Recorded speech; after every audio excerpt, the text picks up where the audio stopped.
8 Mei 5:30 petang.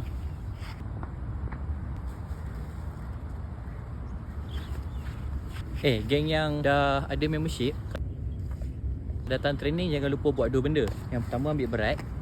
Yang kedua submit attendance. Sebab lepas attendance kan setiap 10 kali you guys boleh claim hadiah.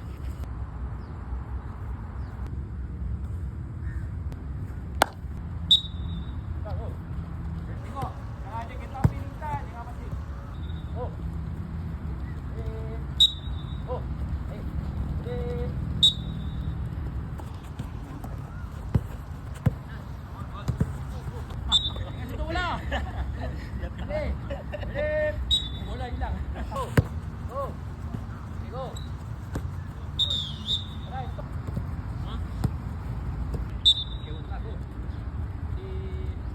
Boleh buat laju kan? Kalau tak boleh, kita bola.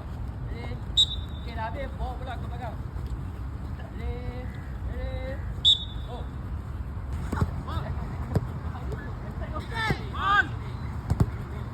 Jangan kesian kawan.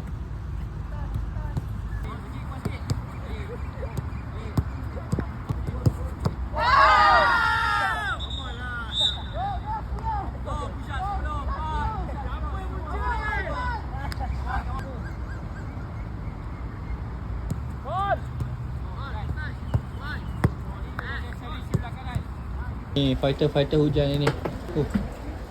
Pukul 6.30. Hujan rintik-rintik. Best ni training. 7 suku habis training. Geng fighter hujan ni.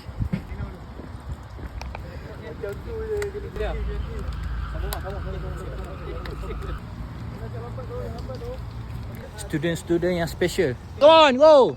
Extra. Dah habis session dia orang buat extra. Come on!